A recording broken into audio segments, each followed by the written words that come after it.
ನೀವು ಮೊದಲೇ ಬಾರಿ ನಮ್ಮ ಚಾನಲ್ನ ನೋಡ್ತಾ ಇದ್ದರೆ ಹಾಯ್, ನಾನು ರೂಪಾ. ಹಾಗೂ ನೀವು ನೋಡ್ತಾ ಇದ್ದೀರಾ ನಮ್ಮ ಕನ್ನಡ ಚಾನಲ್ ಆದ ಸ್ಮಯ ಕಲಿಕೆ. ನೀವಿನ್ನೂ ನಮ್ಮ ಚಾನಲ್ಗೆ ಸಬ್ಸ್ಕ್ರೈಬ್ ಆಗಿಲ್ಲ ಅಂದರೆ ಈ ಕೂಡಲೇ ಸಬ್ಸ್ಕ್ರೈಬ್ ಮಾಡ್ಕೊಳ್ಳಿ. ಹಾಗೆ ಪಕ್ಕದಲ್ಲಿ ಕಾಣುವ ಬೆಲ್ಲೈಕನ್ನು ಪ್ರೆಸ್ ಮಾಡಿ ಆಲ್ ಅಂತ ಟ್ಯಾಪ್ ಮಾಡೋದನ್ನು ಮರಿಬೇಡಿ. ನಿಮ್ಮ ಮನೆಯ ಏಳಿಗೆಗೆ ಇದೊಂದು ಸುಲಭವಾದಂತಹ ವಿಧಾನ. ಶತ್ರುಗಳ ಕಾಟ, ವಾಮಾಚಾರದ ಭಯ, ಕಣ್ದೃಷ್ಟಿ ಈ ಥರದ್ದೆಲ್ಲ ಏನೇ ಇದ್ದರೂ ಕೂಡ ನಿವಾರಣೆ ಆಗುತ್ತೆ. ಯಾವುದೇ ಅಡೆತಡೆ ಇಲ್ಲದೆ ನಿಮ್ಮ ಮನೆಯ ವಾತಾವರಣ, ಕೆಲಸ, ಕಾರ್ಯ, ವ್ಯಾಪಾರ, ವ್ಯವಹಾರಗಳು, ಆರೋಗ್ಯ ಎಲ್ಲದಕ್ಕೂ ಕೂಡ ಅಭಿವೃದ್ಧಿ ಆಗುತ್ತೆ. ಇವತ್ತಿನ ವಿಡಿಯೋದಲ್ಲಿ ಕಾಲಾಷ್ಟಮಿ, ಅಷ್ಟಮಿ ತಿಥಿ ಯಾವಾಗ ಪ್ರಾರಂಭ ಆಗುತ್ತೆ, ಯಾವಾಗ ಮುಕ್ತಾಯ ಆಗುತ್ತೆ, ಯಾವ ಒಂದು ಸಮಯದಲ್ಲಿ ಪೂಜೆ ಮಾಡಬೇಕು, ಮತ್ತು ಏಪ್ರಿಲ್ 2026 9ನೇ ತಾರೀಕು ಅಥವಾ 10ನೇ ತಾರೀಕು ಯಾವ ದಿನ ನಾವು ಕಾಲಾಷ್ಟಮಿ ಇದೆ, ಯಾವ ದಿನ ನಾವು ಪೂಜೆ ಮಾಡಬೇಕು, ಈ ಒಂದು ಸರಳವಾದಂತಹ ಪೂಜೆಯ ವಿಧಾನ ನಿಮಗೆ ತಿಳಿಸ್ತಾ ಇದ್ದೀನಿ. ವಿಡಿಯೋನ ಸ್ಕಿಪ್ ಮಾಡ್ದಂಗೆ ಕೊನೆಯವರೆಗೂ ನೋಡಿ. ವೈಶಾಖ ಮಾಸದ ಕೃಷ್ಣ ಪಕ್ಷದ ಅಷ್ಟಮಿ, ಇದನ್ನು ಕಾಲಾಷ್ಟಮಿ ಅಂತ ಕರೆಯಲಾಗುತ್ತೆ. ಪ್ರತಿ ತಿಂಗಳು ನಮಗೆ 2 ಅಷ್ಟಮಿ ಬರುತ್ತೆ. ಒಂದು ಕೃಷ್ಣ ಪಕ್ಷದಲ್ಲಿ ಬರುತ್ತೆ, ಇನ್ನೊಂದು ಶುಕ್ಲ ಪಕ್ಷದಲ್ಲಿ ಬರುತ್ತೆ. ಕೃಷ್ಣ ಪಕ್ಷದ ಅಷ್ಟಮಿಯನ್ನು ಕಾಲಾಷ್ಟಮಿ ಅಂತ ಕರೆಯಲಾಗುತ್ತೆ, ಮತ್ತು ಶುಕ್ಲ ಪಕ್ಷದ ಅಷ್ಟಮಿಯನ್ನು ದುರ್ಗಾಷ್ಟಮಿ ಅಂತ ಹೇಳಲಾಗುತ್ತೆ. ಈ 2 ಅಷ್ಟಮಿ ಕೂಡ ತುಂಬಾನೇ ಶ್ರೇಷ್ಠವಾದದ್ದು. ಈ ಅಷ್ಟಮಿಗಳಲ್ಲಿ ದುರ್ಗಾದೇವಿ ಮತ್ತು ಕಾಲಭೈರವೇಶ್ವರರ ಪೂಜೆ ಮಾಡೋದು ತುಂಬಾನೇ ಶ್ರೇಷ್ಠವಾದದ್ದು. ಇನ್ನು ಯಾರೆಲ್ಲ ಕಾಲಭೈರವೇಶ್ವರರ ಆರಾಧಕರು ಅಂದರೆ ಯಾರಿಗೆ ಮನೆ ದೇವರಾಗಿರುತ್ತೋ ಅವ್ರು ಮಾತ್ರ ಪೂಜೆ ಮಾಡಬೇಕು ಅಂತ ಏನೂ ಇಲ್ಲ. ಮತ್ತು ಇವರು ನಮಗೆ ಮನೆ ದೇವರಲ್ಲ, ನಮ್ಮ ಮನೆಯಲ್ಲಿ ಫೋಟೋ ಇಲ್ಲ, ವಿಗ್ರಹ ಇಲ್ಲ, ನಾವು ಹೇಗೆ ಮಾಡೋದು ಅಂತ ಎಲ್ಲ ಯೋಚನೆ ಮಾಡಬೇಡಿ. ನಾನು ಕೂಡ 4 ವರ್ಷದಿಂದ ಈ ಪೂಜೆನ ಮಾಡ್ತಾ ಬಂದಿದ್ದೀನಿ. ನಮಗೂ ಕೂಡ ಮನೆ ದೇವರಲ್ಲ, ಮತ್ತು ನಮ್ಮ ಮನೆಯಲ್ಲೂ ಕೂಡ ಈ ದೇವ್ರ ಫೋಟೋ ಇಲ್ಲ, ವಿಗ್ರಹನೂ ಇಲ್ಲ. ಇವಾಗಲೂ ಕೂಡ ಯಾವುದೇ ವಿಗ್ರಹನೂ ಇಲ್ಲ ಮತ್ತು ಫೋಟೋನೂ ಇಲ್ಲ ನಮ್ಮ ಮನೆಯಲ್ಲಿ. ಆದರೂ ಕೂಡ ನನ್ನ ಮನಸ್ಸಿನಲ್ಲಿ ಭಗವಂತನನ್ನು ನೆನೆಸ್ಕೊಂಡ್ಬಿಟ್ಟು ದೀಪಾರಾಧನೆಯನ್ನು ಮಾಡ್ತಾ ಬಂದಿದ್ದೀನಿ. ಕಾಲಭೈರವ ಅಷ್ಟಕಂನ ಓದ್ತಾ ಇದ್ದೀನಿ. ಇದೇ ರೀತಿ ಸರಳವಾಗಿ ಪ್ರತಿಯೊಬ್ಬರು ಕೂಡ ಮಾಡ್ಕೋಬೋದು. ಅಷ್ಟಮಿ ಪೂಜೆ ಮಾಡೋದ್ರಿಂದ ಖಂಡಿತವಾಗ್ಲೂ ಎಂಥದ್ದೇ ದೋಷಗಳಿದ್ರು, ಸಮಸ್ಯೆಗಳಿದ್ರೂ ಕೂಡ ಅದೆಲ್ಲ ನಿವಾರಣೆಯಾಗಿ ಅಭಿವೃದ್ಧಿ ಆಗುತ್ತೆ. ವೈಶಾಖ ಮಾಸದ ಕೃಷ್ಣ ಪಕ್ಷದ ಅಷ್ಟಮಿ ತಿಥಿ ಇದೆ. ಏಪ್ರಿಲ್ 9ನೇ ತಾರೀಕು ರಾತ್ರಿ 9:15 ಅಷ್ಟಮಿ ತಿಥಿ ಪ್ರಾರಂಭ ಆಗುತ್ತೆ. ಏಪ್ರಿಲ್ 10ನೇ ತಾರೀಕು ಶುಕ್ರವಾರ ರಾತ್ರಿ 11:15 ಮುಕ್ತಾಯ ಆಗುತ್ತೆ. ಅಂದರೆ ನಮಗೆ ಪೂರ್ತಿ ಅಷ್ಟಮಿ ಶುಕ್ರವಾರ ಇರುತ್ತೆ. ತುಂಬಾ ಶ್ರೇಷ್ಠವಾದದ್ದು. ಶುಕ್ರವಾರ ಅಷ್ಟಮಿ ತಿಥಿ ಇರೋದ್ರಿಂದ ಕಾಲಭೈರವೇಶ್ವರರ ಆರಾಧನೆ ಮತ್ತು ಶಕ್ತಿ ದೇವತೆಯ ಆರಾಧನೆಗೂ ಕೂಡ ತುಂಬಾ ಒಳ್ಳೆಯದು. ಈ ದಿನ ಬೆಳಗಿನ ಬ್ರಾಹ್ಮಿ ಮುಹೂರ್ತದಿಂದ ರಾತ್ರಿಯ ತನಕ ಅಷ್ಟಮಿ ತಿಥಿ ಇರುತ್ತೆ. ಹಾಗಾಗಿ ಯಾವ ಸಮಯದಲ್ಲಿ ಪೂಜೆ ಮಾಡ್ಕೋಬೇಕು ಅನ್ನೋದನ್ನು ಕೂಡ ತಿಳ್ಕೊಳ್ಳೋಣ. ಬೆಳಗ್ಗೆ ಬ್ರಾಹ್ಮಿ ಮುಹೂರ್ತದಲ್ಲಿ 4:30 5:20 ತನಕ ಮಾಡ್ಕೋಬೋದು. ಇನ್ನು ಅಮೃತಗಳಿಗೆ ಬೆಳಗ್ಗೆ 6 ಗಂಟೆಯಿಂದ 7:50 ತನಕ ಇರುತ್ತೆ. ಈ ಸಮಯದಲ್ಲೂ ಕೂಡ ಮಾಡ್ಕೋಬೋದು. ಇನ್ನು ಮಧ್ಯಾಹ್ನದ ಅಭಿಜಿತ್ ಮುಹೂರ್ತ 11:50 12:50 ತನಕ ಇರುತ್ತೆ. ಶುಕ್ರವಾರ ಆಗಿರೋದ್ರಿಂದ ಬೆಳಗ್ಗೆ 10:30 12 ಗಂಟೆ ತನಕ ಕೂಡ ರಾಹುಗಾಲ ಇರುತ್ತೆ. ಹೇಗೆ ನಾವು ಪೂಜೆ ಮಾಡೋದು ಅಂತ ಯೋಚನೆ ಮಾಡ್ತಾ ಇದ್ದೀರಾ? ಕಾಲಭೈರವೇಶ್ವರರಿಗೆ ರಾಹುಗಾಲದಲ್ಲೇ ಪೂಜೆ ಮಾಡೋದು, ದೀಪಾರಾಧನೆ ಮಾಡೋದು ತುಂಬಾ ಶ್ರೇಷ್ಠವಾದದ್ದು. ಈ ಸಮಯದಲ್ಲಿ ಮಾಡೋದಕ್ಕಾಗಿಲ್ಲ ಅಂತ ಅಂದರೆ ಸಂಜೆಯ ಪ್ರದೋಷ ಕಾಲದಲ್ಲೂ ಕೂಡ ಮಾಡ್ಕೋಬೋದು, ಅಥವಾ ಗೋಧೂಳಿ ಸಮಯದಲ್ಲಿ ಸಂಜೆ 5:30 7 ಗಂಟೆ ಒಳಗಾಗಿ ಪೂಜೆ ಮಾಡ್ಕೋಬೋದು. ತುಂಬಾ ಸರಳವಾದಂತಹ ವಿಧಾನ. ನಿಮ್ಗೆ ಯಾವಾಗುತ್ತೋ ಆ ಸಮಯದಲ್ಲಿ ಪೂಜೆ ಮಾಡ್ಕೋಬೋದು. ಆದಷ್ಟು ಬೆಳಗ್ಗೆ ಬ್ರಾಹ್ಮಿ ಮುಹೂರ್ತದಲ್ಲಿ ಅಥವಾ ಮಧ್ಯಾಹ್ನದ ಅಭಿಜಿತ್ ಮುಹೂರ್ತ ಅಥವಾ ರಾಹುಗಾಲ ಏನಿರುತ್ತೆ ಈ ಸಮಯದಲ್ಲಿ ಪೂಜೆ ಮಾಡೋದು ತುಂಬಾ ಶ್ರೇಷ್ಠವಾದದ್ದು. ಅಂದರೆ 11 ಗಂಟೆಯಿಂದ 12:50 ತನಕ ಈ ಸಮಯದಲ್ಲಿ ಕೂಡ ಮಾಡಿ, ಅಥವಾ ಬೆಳಗಿನ ಬ್ರಾಹ್ಮಿ ಮುಹೂರ್ತದಲ್ಲೂ ಕೂಡ ಮಾಡ್ಕೋಬೋದು. ಇನ್ನಿವಾಗ ಪೂಜೆಯ ವಿಧಾನ ತಿಳ್ಕೊಳ್ಳೋಣ.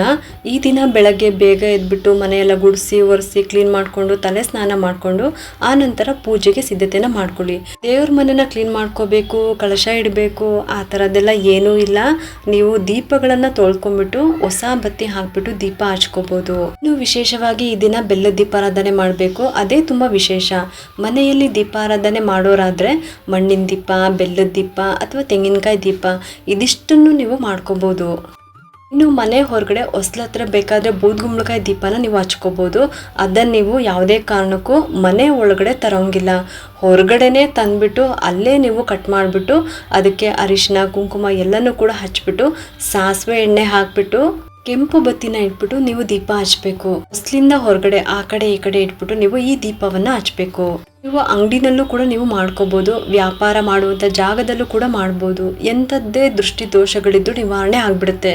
ಅಥವಾ ನಿಮ್ಮ ಮನೆ ಹತ್ತಿರದಲ್ಲೇ ಕಾಲಭೈರವೇಶ್ವರನ ದೇವಸ್ಥಾನ ಇದ್ದರೆ ನೀವು ದೇವಸ್ಥಾನದಲ್ಲೂ ಕೂಡ ಈ ರೀತಿ ಬೂದ್ಗುಂಬಳಕಾಯಿ ದೀಪವನ್ನು ಮತ್ತು ತೆಂಗಿನಕಾಯಿ ದೀಪ, ಬೆಲ್ಲದ ದೀಪ, ಮಣ್ಣಿನ ದೀಪ ಎಲ್ಲನೂ ಕೂಡ ಅಂದರೆ ಇದರಲ್ಲಿ ಯಾವುದಾದ್ರೂ ಒಂದು ದೀಪವನ್ನು ನೀವು ಹಚ್ಕೋಬೋದು. ಅಥವಾ ದೇವಸ್ಥಾನಗಳಲ್ಲಿ ನಿಮ್ಮ ಸಮಸ್ಯೆಗೆ ಅನುಗುಣವಾಗಿ ಯಾವ ದೀಪ ಹಚ್ಚಬೇಕು ಅಂತ ಹೇಳ್ತಾರೆ ಆ ದೀಪಾರಾಧನೆ ನೀವು ಮಾಡ್ಕೋಬೋದು. ಇನ್ನು ಮನೆಯಲ್ಲಿ ಮಾಡುವಂಥವ್ರು ಬೆಲ್ಲದ ದೀಪ, ತೆಂಗಿನಕಾಯಿ ದೀಪ ಅಥವಾ ಮಣ್ಣಿನ ದೀಪ ಇದನ್ನು ರೆಡಿ ಮಾಡಿಟ್ಕೊಳ್ಳಿ. ಎರಡೆರಡು ದೀಪನ ಹಚ್ಚಬೇಕು. ಬೆಲ್ಲದ ದೀಪ ಹಚ್ಚೋರಾದರೆ ತುಪ್ಪದ ಬತ್ತಿಗಳನ್ನು ಹಾಕಿ ಹಚ್ಚಬೇಕು. ಇನ್ನು ಮಣ್ಣಿನ ದೀಪ ಹಚ್ಚೋರಾದರೆ ಸಾಸಿವೆ ಎಣ್ಣೆ ಹಾಕಿಬಿಟ್ಟು ಕೆಂಪು ಬತ್ತಿಗಳನ್ನು ಹಾಕಿಬಿಟ್ಟು ದೀಪವನ್ನು ಹಚ್ಕೋಬೇಕು. ಇನ್ನು ತೆಂಗಿನಕಾಯಿ ದೀಪ ಹಚ್ಚೋರಾದರೆ ಸಾಸಿವೆ ಎಣ್ಣೆ ಹಾಕಿ ಕೆಂಪು ಬತ್ತಿನ ಹಾಕಿಬಿಟ್ಟು ದೀಪ ಹಚ್ಕೋಬೋದು. ಈ ದೀಪಾರಾಧನೆ ಆದಮೇಲೆ ಬೆಲ್ಲನ ನೀವು ಅಡುಗೆಗೆ ಉಪಯೋಗಿಸ್ಕೋಬೋದು. ಅಕ್ಕಿ ಬೆಲ್ಲ ಇದನ್ನು ನೀವು ಪ್ರಸಾದದ ಥರ ಮಾಡಿಕೊಂಡು ತಿನ್ಬೋದು. ಮತ್ತು ಮಣ್ಣಿನ ದೀಪನ ನೀವು ಮತ್ತೆ ತೊಳೆದುಬಿಟ್ಟು ಎತ್ತಿಟ್ಕೋಬೋದು. ಮುಂದಿನ ಸಲ ಅದನ್ನು ಉಪಯೋಗಿಸ್ಕೋಬೋದು. ಮತ್ತು ತೆಂಗಿನಕಾಯಿ ಮಾತ್ರ ಅಂದರೆ ದೀಪ ಹಚ್ಚಿರುವಂಥ ತೆಂಗಿನಕಾಯಿ ಮಾತ್ರ ಹೊರಗಡೆ ಹಾಕಿಬಿಡಿ. ಯಾವುದೇ ಕಾರಣಕ್ಕೂ ಅದನ್ನು ಉಪಯೋಗಿಸ್ಕೋಬೇಡಿ. ಅಂದರೆ ಸಂಪೂರ್ಣವಾಗಿ ದೀಪ ಎಲ್ಲ ಉರಿದಾದ್ಮೇಲೆ ಮಾರನೇ ದಿವಸ ಬೆಳಗ್ಗೆ ನೀವು ಈ ರೀತಿ ಮಾಡಬೇಕು. ಏಕೆಂದರೆ ತೆಂಗಿನಕಾಯಿ ದೀಪ ಹಚ್ಚೋವಾಗ ಅದೆಲ್ಲ ಉರಿದ್ಬಿಟ್ಟು ಕಪ್ಪಾಗಿರುತ್ತೆ. ಅದಕ್ಕೆ ನಾನು ಅದನ್ನು ಹೊರಗಡೆ ಹಾಕಿಬಿಡಿ ಅಂತ ಹೇಳಿದ್ದು. ನೀವು ಈ ರೀತಿ ದೀಪಾರಾಧನೆ ಅಂದರೆ ಯಾವುದು ನೀವು ಮಾಡಬೇಕು ಅಂತ ಅಂದ್ಕೊಂಡಿದ್ರೋ ಅದನ್ನು ರೆಡಿ ಮಾಡಿ ಇಟ್ಕೊಳ್ಳಿ. ಯಥಾಶಕ್ತಿ ಪೂಜೆಗೆ ಸಿದ್ಧತೆನ ಮಾಡ್ಕೊಳ್ಳಿ. ಫೋಟೋ ಇರೋರು ಫೋಟೋಗೆ ಹೂಗಳನ್ನು ಹಾಕಿಬಿಟ್ಟು ಅಲಂಕಾರವನ್ನು ಮಾಡಿಕೊಂಡು, ಆದಷ್ಟು ಕೆಂಪು ಹೂವು, ಬಿಡಿ ಹೂಗಳು ತುಂಬ ಇಷ್ಟ. ಇನ್ನು ನೀವು ಇದನ್ನು ಹಾಕಿಬಿಟ್ಟು ಅಲಂಕಾರವನ್ನು ಮಾಡ್ಕೋಬೋದು. ವಿಗ್ರಹ ಇದ್ದರೆ ಹಾಲು, ನೀರು, ಪಂಚಾಮೃತ ಅಭಿಷೇಕ ಈ ರೀತಿ 5 ಪದಾರ್ಥಗಳನ್ನು ಇಟ್ಕೊಂಡು ನೀವು ಪಂಚಾಮೃತ ಅಭಿಷೇಕವನ್ನು ಮಾಡಿಬಿಟ್ಟು, ವಿಗ್ರಹ ಇರೋರು ನಾನು ಹೇಳ್ತಾ ಇರೋದು, ಇಲ್ಲ ಅನ್ನೋರು ಫೋಟೋಗೆ ಹೂವನ್ನು ಹಾಕ್ಬಿಟ್ಟು ಅಲಂಕಾರವನ್ನು ಮಾಡ್ಕೋಬೋದು. ವಿಗ್ರಹನೂ ಇಲ್ಲ, ಫೋಟೋನೂ ಇಲ್ಲ ಅನ್ನೋರು ನಿಮ್ಮ ಮನೆಯಲ್ಲಿ ಶಿವಲಿಂಗ ಇದ್ದರೆ ಈ ದಿನ ಅದಕ್ಕೇ ಅಭಿಷೇಕವನ್ನು ಮಾಡ್ಕೋಬೋದು. ಯಾಕಂದರೆ ಕಾಲಭೈರವೇಶ್ವರ ಅಂದ್ರೇ ಶಿವನ ರುದ್ರಾವತಾರದ ರೂಪ. ಶಿವ ತುಂಬ ಕೋಪದಲ್ಲಿದ್ದಾಗ ಆ ಒಂದು ಅಂಶದಿಂದ ಕಾಲಭೈರವೇಶ್ವರ ಸೃಷ್ಟಿಯಾಗಿತ್ತು. ಹಂಗಾಗಿ ನೀವು ಶಿವನಿಗೆ ಮಾಡೋ ಎಲ್ಲ ಪೂಜೆ ಕಾಲಭೈರವೇಶ್ವರಿಗೂ ಕೂಡ ಸಲ್ಲುತ್ತೆ. ನಮ್ಮ ಹತ್ರ ಶಿವನ ಫೋಟೋನೂ ಇಲ್ಲ, ಕಾಲಭೈರವೇಶ್ವರರ ವಿಗ್ರಹನೂ ಕೂಡ ಯಾವುದೂ ಇಲ್ಲ ಅಂದ್ರೂ ಕೂಡ ಪರವಾಗಿಲ್ಲ. ನೀವು ಬೆಲ್ಲದ ದೀಪಾರಾಧನೆ ಅಥವಾ ಮಣ್ಣಿನ ದೀಪಾರಾಧನೆ ಮನೆಯಲ್ಲೇ ಮಾಡ್ಕೋಬೋದು, ಏನೂ ತೊಂದರೆ ಇಲ್ಲ. ಆ ದಿನ ಕಾಲಭೈರವೇಶ್ವರರ ಹೆಸರನ್ನು ಹೇಳ್ತಾ ನೀವು ಆ ದೀಪವನ್ನು ಹಚ್ಬಿಟ್ಟು ನೀವು ಕಾಲಭೈರವ ಅಷ್ಟಕಂನ ಹೇಳ್ಕೊಂಡ್ರು ಕೂಡ ಸಾಕು. ನೀವು ಅಷ್ಟಮಿ ಪೂಜೆ ಮಾಡಿದಂತಹ ಫಲ ನಿಮಗೆ ಸಿಗುತ್ತೆ. ನೀವು ಈ ರೀತಿ ದೀಪಗಳನ್ನು ರೆಡಿ ಮಾಡಿಟ್ಕೊಂಡ್ಬಿಟ್ಟು ಒಂದು ಪ್ಲೇಟಲ್ಲಿ ಅಕ್ಕಿನ ಹಾಕ್ಬಿಟ್ಟು ಅದ್ರ ಮೇಲೆ ದೀಪಗಳನ್ನು ಇಟ್ಬಿಟ್ಟು ಅರಿಶಿನ ಕುಂಕುಮ ಇಟ್ಬಿಟ್ಟು ಅದರೊಳಗಡೆ ಸಾಸಿವೆ ಎಣ್ಣೆ ಹಾಕಿ ಬತ್ತಿಗಳನ್ನು ಹಾಕ್ಬಿಟ್ಟು ಬೆಲ್ಲದ ದೀಪ ಆದರೆ ತುಪ್ಪದ ಬತ್ತಿನ ಹಾಕಬೇಕು. ತೆಂಗಿನಕಾಯಿ ದೀಪ ಆದರೆ ಅಥವಾ ಮಣ್ಣಿನ ದೀಪ ಆದರೆ ಸಾಸಿವೆ ಎಣ್ಣೆನ ಹಾಕಬೇಕು. ಸಾಸಿವೆ ಎಣ್ಣೆ ಸಿಕ್ಕಿಲ್ಲ ಅಂತ ಅಂದರೆ ಎಳ್ಳೆಣ್ಣೆ ಕೂಡ ನೀವು ಉಪಯೋಗಿಸ್ಕೋಬಹುದು. ನಿಮ್ಮ ಮನೆ ಹತ್ರ ಕಾಲಭೈರವೇಶ್ವರ ಇಲ್ಲ ಅಂತ ಅಂದ್ರೂ ಕೂಡ ಪರವಾಗಿಲ್ಲ, ಈ ದೀಪಾರಾಧನೆ ನೀವು ಮಾಡ್ಕೋಬಹುದು. ಅಷ್ಟಮಿ ದಿನ ಕೈಯಲ್ಲಿ ಅಕ್ಷತೆ ಹೂನ ಇಟ್ಕೊಂಡ್ಬಿಟ್ಟು ಮೊದಲು ನೀವು ಗಣಪತಿನ ಪ್ರಾರ್ಥನೆ ಮಾಡ್ತಾ ಈ ರೀತಿ ಸಂಕಲ್ಪವನ್ನು ಮಾಡ್ಕೊಳ್ಳಿ. ನಿಮ್ಮ ಮನಸ್ಸಿನಲ್ಲಿ ಏನು ಕೋರಿಕೆ ಇದೆ ಅದನ್ನು ಹೇಳ್ಕೊಂಡ್ಬಿಟ್ಟು ಆ ಅಕ್ಷತೆ ಮತ್ತು ಹೂವನ್ನು ದೇವ್ರ ಮುಂದೆ ಹಾಕ್ಬಿಡಿ. ಆ ನಂತರ ಮತ್ತೆ ಕೈಯಲ್ಲಿ ಅಕ್ಷತೆ ಹೂನ ಇಟ್ಕೊಂಡ್ಬಿಟ್ಟು ನಮಸ್ಕಾರ ಮಾಡ್ಕೊಳ್ತಾ ಕಣ್ಣು ಮುಚ್ಕೊಂಡ್ಬಿಟ್ಟು ಪ್ರಾರ್ಥನೆ ಮಾಡ್ಕೊಳ್ಳಿ.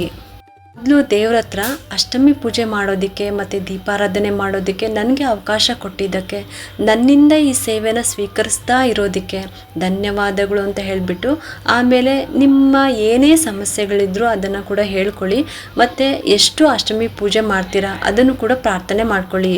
ಕನಿಷ್ಠ ಪಕ್ಷ ಅಂದರೂ ಕೂಡ 8 ಅಷ್ಟಮಿ ಪೂಜೆ ಮಾಡಲೇಬೇಕು. ಅಥವಾ ನೀವು ಜೀವನ ಪರ್ಯಂತ ಮಾಡ್ತೀರಾ ಅಥವಾ ನಿಮ್ಮ ಸಂಕಲ್ಪ ಈಡೇರೋ ತನಕ ಮಾಡ್ತೀರಾ, ಅದು ನಿಮ್ಮ ಇಷ್ಟಕ್ಕೆ ಬಿಟ್ಟಿದ್ದು. ನೀವು ಅದನ್ನು ಸಂಕಲ್ಪ ಮಾಡಿಕೊಂಡು ದೇವ್ರ ಹತ್ರ ಹೇಳ್ಕೊಂಡು ಮತ್ತು ನಿಮ್ಮ ಕೈಯಲ್ಲಿರುವಂಥ ಹೂವನ್ನು ದೇವ್ರ ಮುಂದೆ ಹಾಕಬೇಕು. ಕಾಲಭೈರವೇಶ್ವರನ ಗಾಯತ್ರಿ ಮಂತ್ರವನ್ನು ಹೇಳ್ಕೊಳ್ಳಿ.